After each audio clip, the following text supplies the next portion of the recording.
the big story of the baseball season so far has, I mean, unless you want to say Shohei Ohtani, we're not going to fault you for that, but it has been Aaron Judge. He's got 59 home runs right now as of recording.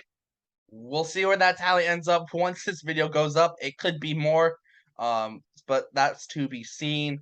But we're going to cover Aaron Judge in his pending free agency. It's a massive topic that's been going around. Judge has kind of put some things out that he said that maybe is kind of throwing onto the fire of what could happen in free agency. And, he's saying, hey, let me get to free agency. Everyone come give me this money, which is smart from him from a financial perspective. But we're going to cover that free agency for Aaron Judge right here on Bleacher Brawls. My name is Derek. I'm here with John, and let's get straight into it.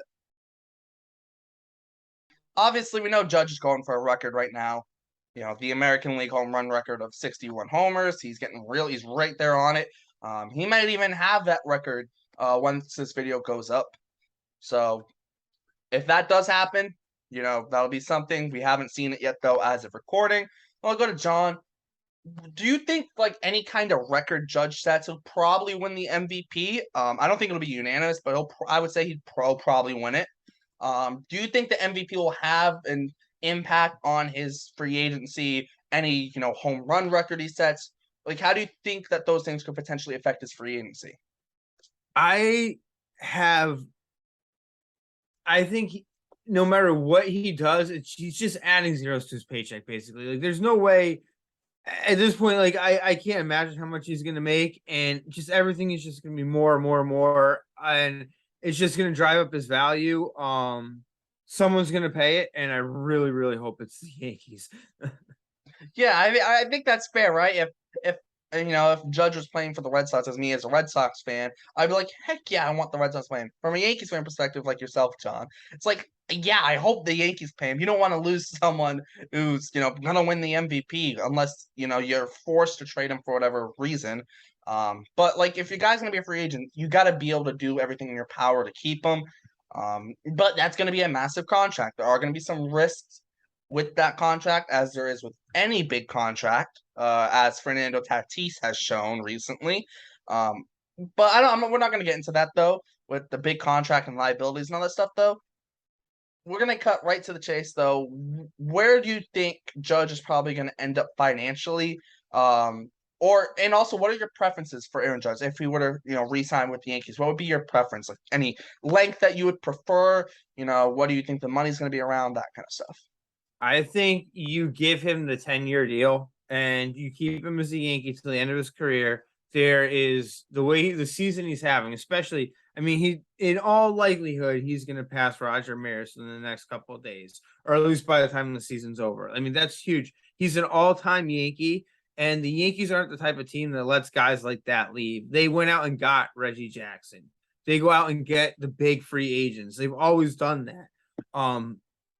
So they can't let an all-time Yankee walk out the door. That's something that's never happened. Robinson Cano was not an all-time Yankee, so this is not something we've ever seen happen before. Aaron Judge is just he's having a Babe Ruth season, and they can't let this guy go. They're gonna make their money back on the deal anyway. If Aaron Judge, no matter what price they give him, you're gonna make the money back on jersey sales alone. If Aaron Judge resigns to the Yankees, I'm going out and I'm ordering Aaron Judge jerseys for my entire family that day. Like I've been holding off. I have a couple Aaron Judge shirts, the Yankees batting practice shirts. I've been holding off on getting more because I'm waiting to see how this plays out.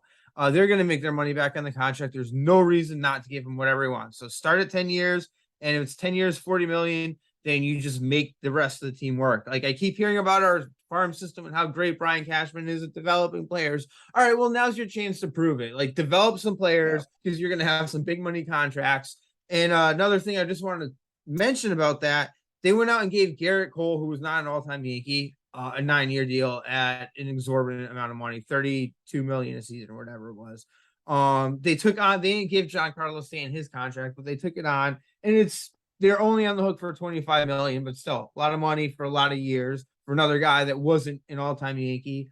And they gave they took on A-Rod's contract, and he walked out of it. And instead of negotiating a good deal, they just re-gave him the same contract. And he wasn't an all-time Yankee, and he wasn't really even liked, and they gave him that long-term deal with that money.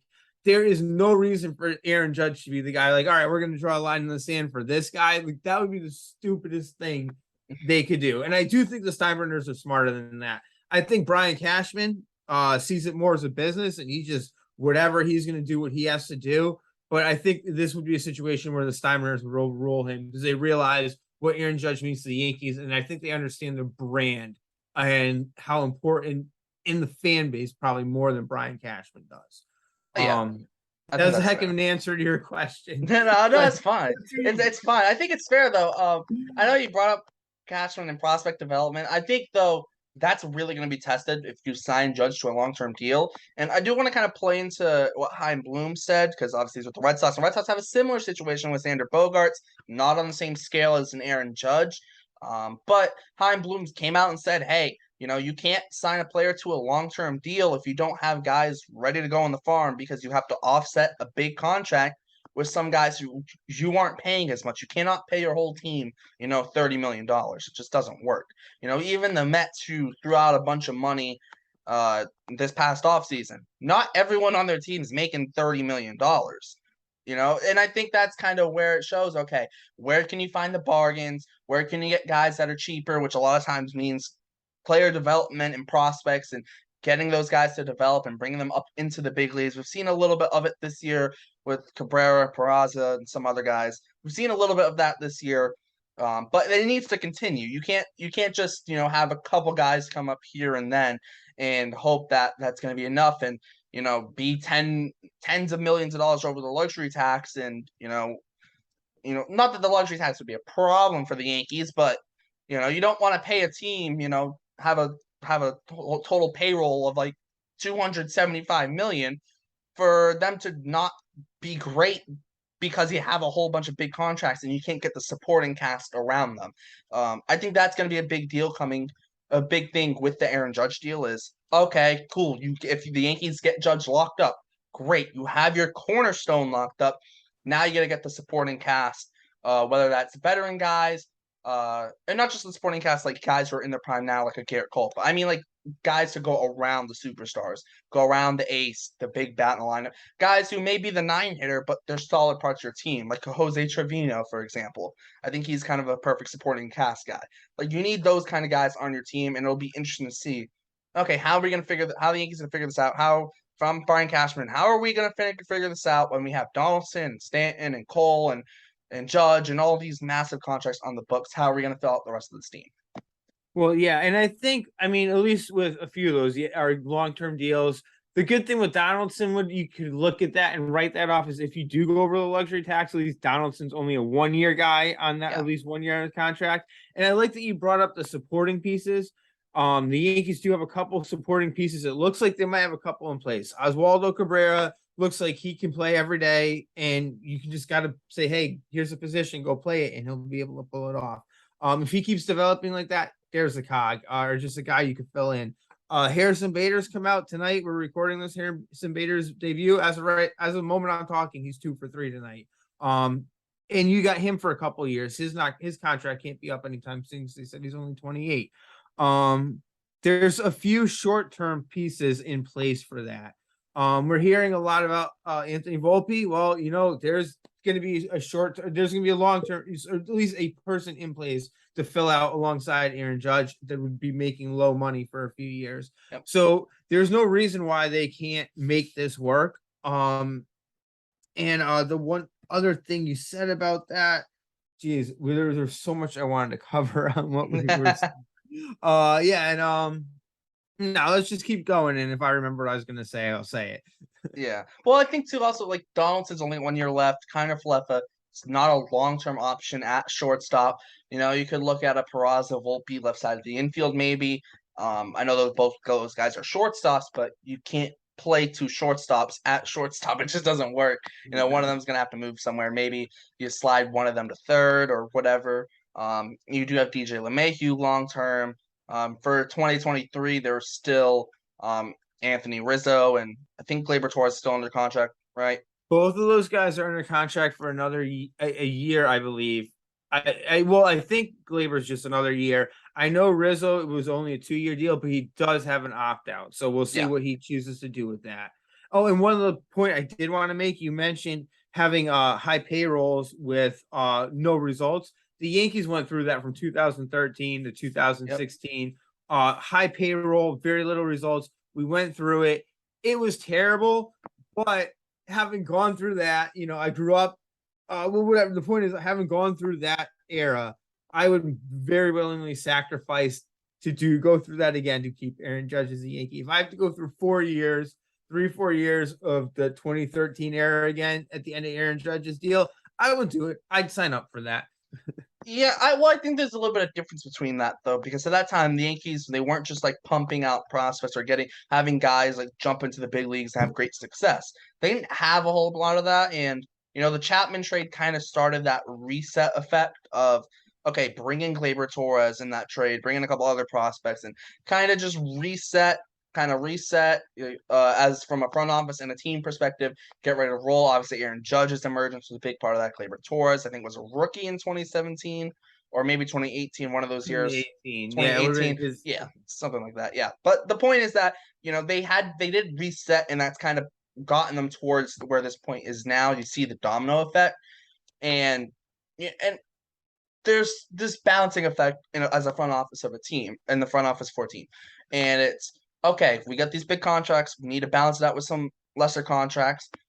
Also too, I think you do need to balance out the youth of the team. You can have some older guys. Judge is going to be over 30, Stanton, Rizzo, all those guys, but you need some young life in your team as well. Guys like a guy like Oswaldo Cabrera is going to help that out a lot. But I do see value in having young guys who have energy and some a little bit of presence, but mostly important that young energy to go along with the older guys who kind of have their routines and know what they're doing. I think that's important. Like my examples, Red Sox before they've had Brian Bayo and Cassis on their team, like they didn't have a player who was under 25 the whole year. Like their youngest player was Tanner Houck at 25. Like that, to me that doesn't work. You can't just have an old team, um, and expect a whole lot of them because they're eventually gonna decline. You need those young players, and it's the whole thing of an organizational kind of roller coaster almost. Of you have a young core, they get older as they get older, or almost like a cycle. This young core gets older, they reach their prime, and they're kind of on the downside of the prime, and there's another young core coming in and taking over from that older core. And it's just like that cycle that goes over and over kind of constantly. That's what you aim for. And with the Yankees, we're kind of seeing, okay, we're getting a little bit, they're bringing up this little older core. We're having a little bit of an older core with Judge, Rizzo, Stanton, those guys, but they're bringing in some other pieces too from the farm and Cabrera, Peraza, Volpe, all those guys as well. So I think there's a good balance potentially going on there. Yeah, definitely. And I think that's a good point you said. They are in a much different position than they were the first time around 20 I mentioned 2013 to 2016. They do have something developing in the minors, and I don't, I've lived my entire life here with the Yankee hype train on prospects. My feeling on Yankee prospects is until they get to the majors and do it, whether it's with us or someone else, I don't believe it, because I just seen a lot of Yankees field prospects. So there's always going to be that hesitation of me, as far as relying on the Yankees farm system. Though it does seem like over the past few years we have improved that.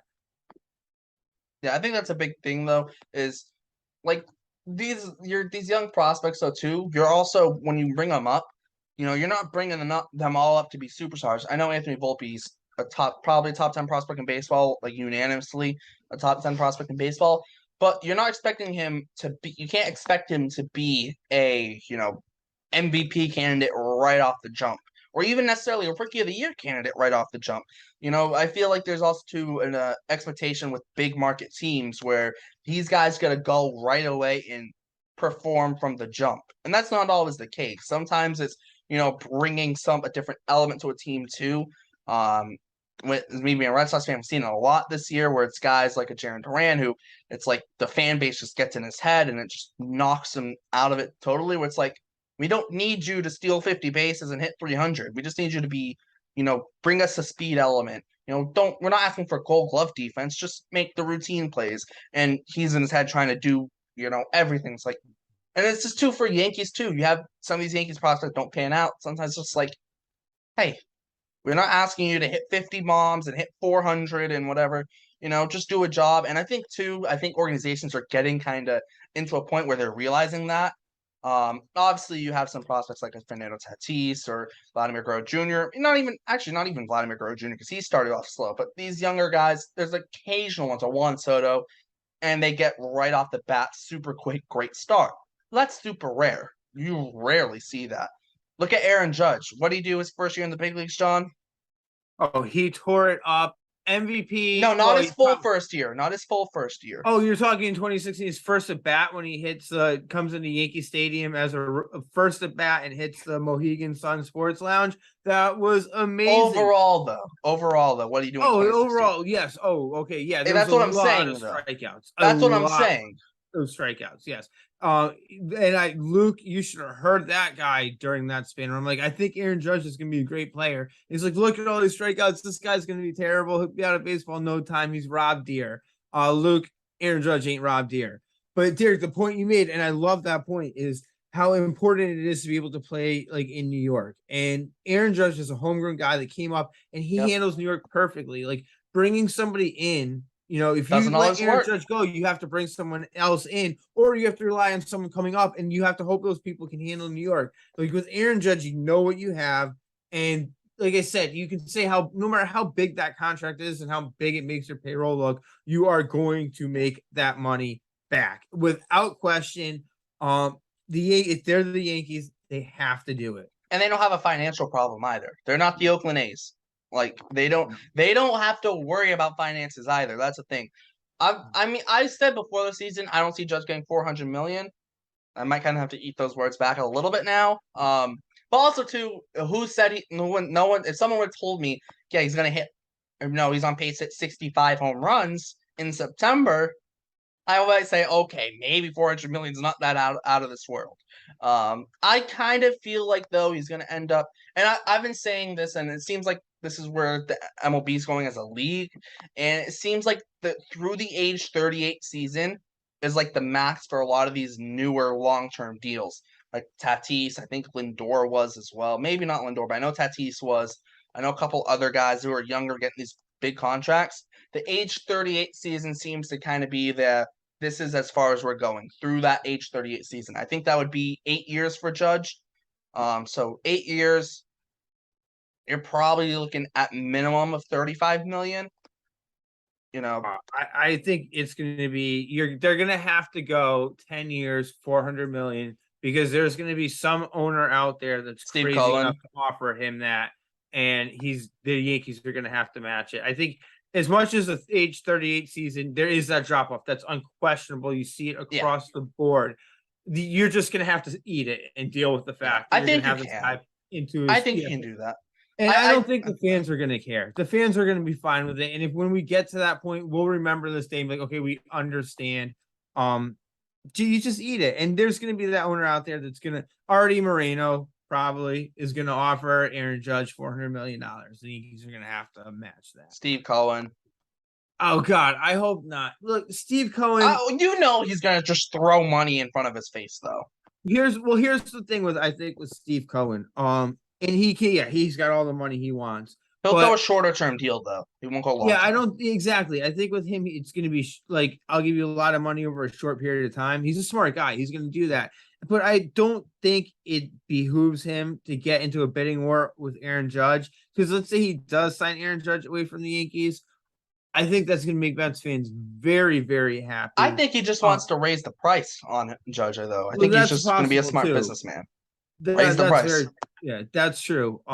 Because I think Yankees fans would be showing up at Citi Field to just heckle Aaron Judge and let them know how they feel. You'd have Yankees and Mets fans fighting in the streets of New York, but they can't let that happen. Yeah. Well, I've been saying like Red Sox, like I'm saying like from a Red Sox perspective, you don't have to try and sign him.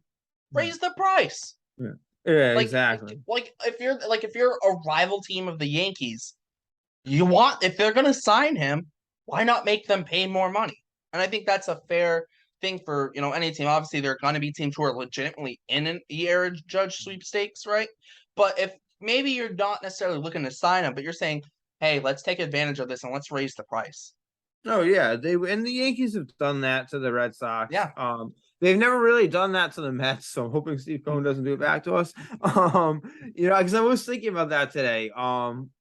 Like I said, thinking there's not really a history of Yankees taking free agents from the Mets because Darryl Strawberry went to Los Angeles first, suspended, San Francisco Giants, I think another suspension, then to the Yankees. And Gooden, it was the same thing. It was like I think he was a free agent, suspended.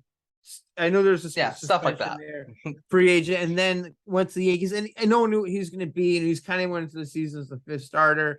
And outside of that, the Yankees have never really gone after Mets guys. Yeah, they've never gone after Mets free agent. Not like there's a ton to go after, but like the point is they've never really done it. So hopefully Steve Cohen doesn't get spiteful and do it back to us because that would be rough. Well, I don't think it would be spiteful. I think it would just be more of a, hey, they're our competitor. Let's make them pay more. I think that's kind of more. I'll take it as spiteful. Yeah, I do think though, like when we talk about an Aaron Judge free agency and all this stuff, is every team would be interested in Aaron Judge, but there's only certain teams that can really go out and get him. Like you're looking at like just even financial. We're just talking financials, not even talking about whether it fit the team or whatever. Yankees, Red Sox in the AL East. Maybe I know the Orioles said they're spending money. They don't. I mean, but they're not that much money. They're not spending that much money. Plus, they don't need an outfielder anyways. Blue Jays aren't. Rays aren't. That's it from the AL East. AL Central. Nobody can afford that contract. Maybe the Tigers if they wanted to, but it wouldn't make. They're not. They're not going to. And then the AL West is like the Astros have their books locked up, their payroll locked up. The Angels could, but like why would Judge want to go there? They're like he's seen Trout and Ohtani not win there. Why would he want to go there? And even Rendon, like it's not happening.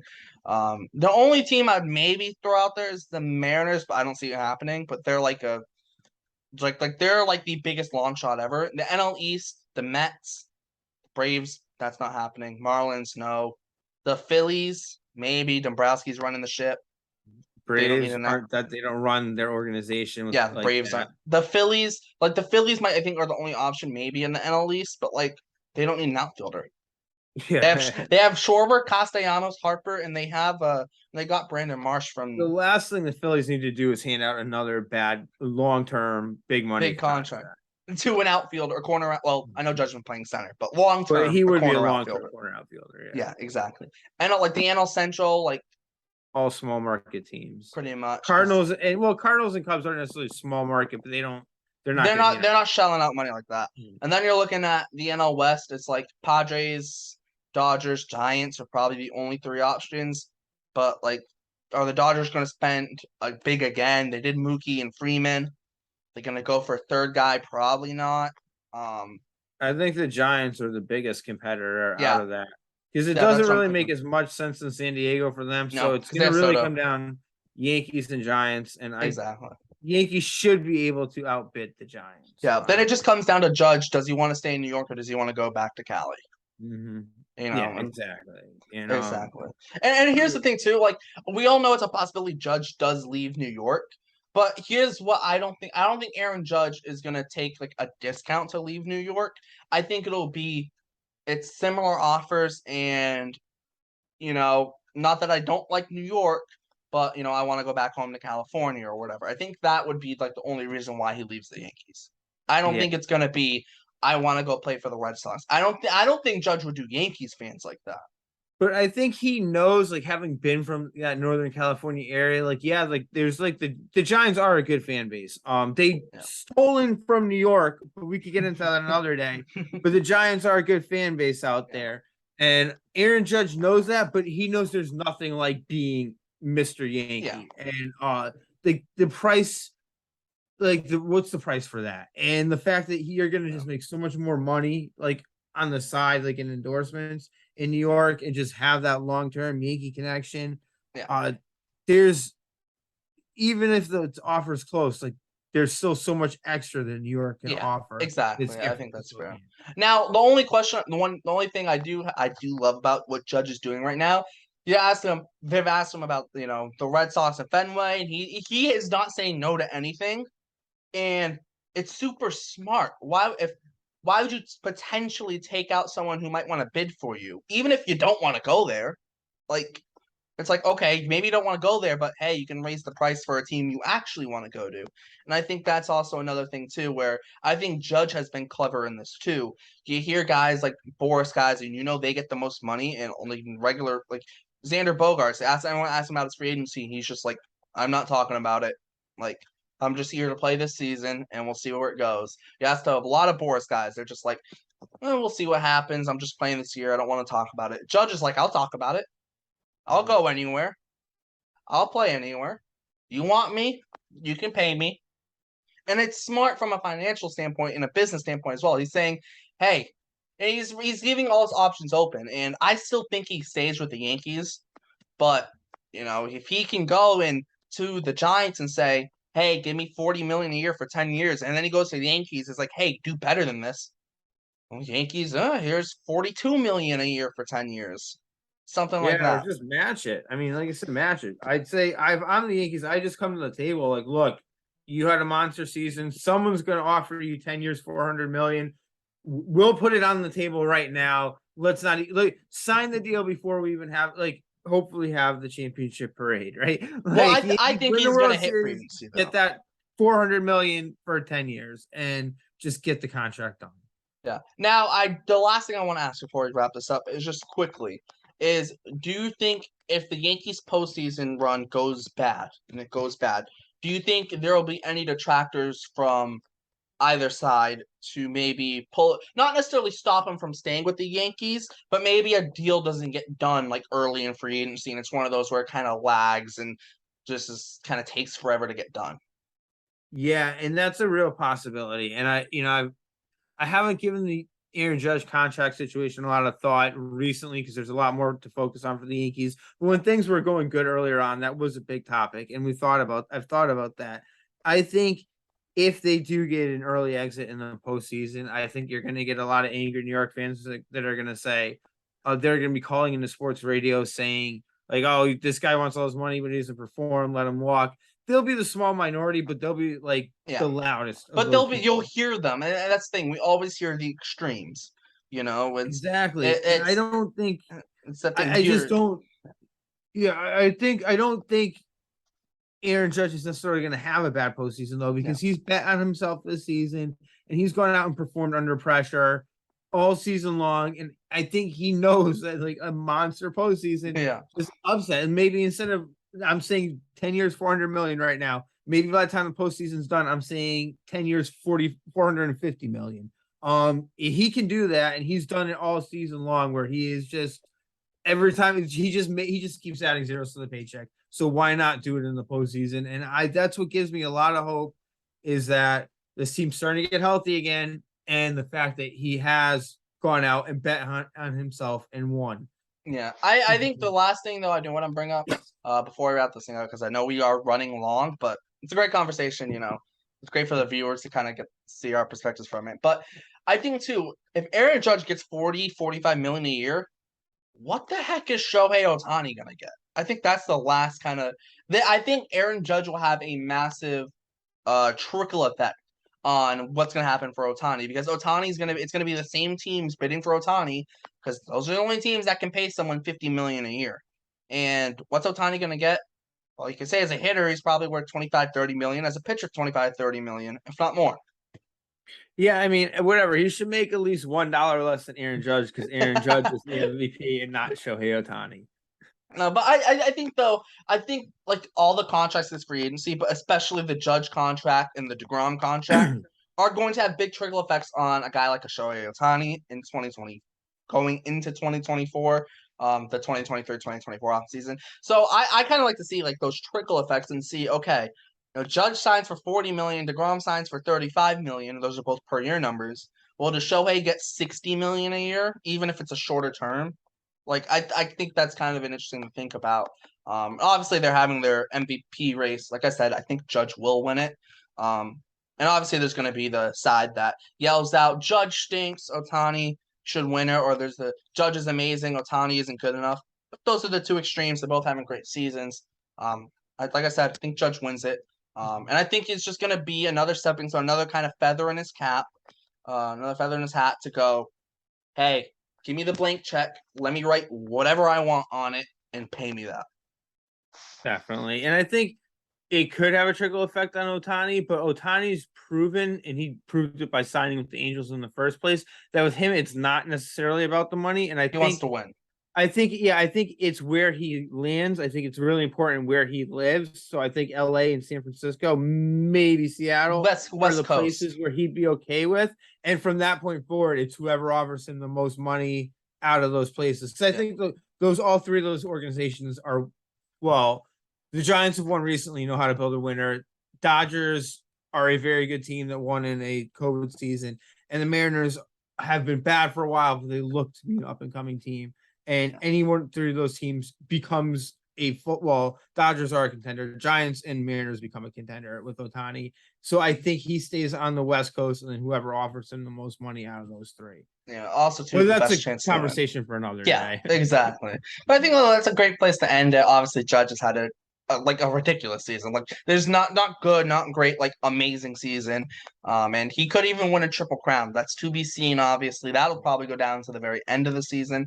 But he's at the home run and RBI race, pretty much wrapped up, unless he misses 2 weeks and Jose Ramirez goes on a ridiculous stretch. Like that's the only thing that could stop him from having the RBI lead. So it's going to be very interesting to see what plays out in the offseason. I'm just excited to see it. I know John's maybe not as excited, just wants the deal to get done with the Yankees. I'm just excited to see how it would potentially play out. It's going to be a lot of money, a lot of years, and we'll see what happens. Let's wrap this thing up. For John, I'm Derek. Thanks for tuning in to Bleacher Brawls. Make sure to check out all the links in the description, like, subscribe, hit the notification bell, all that good stuff, and we'll see you next time.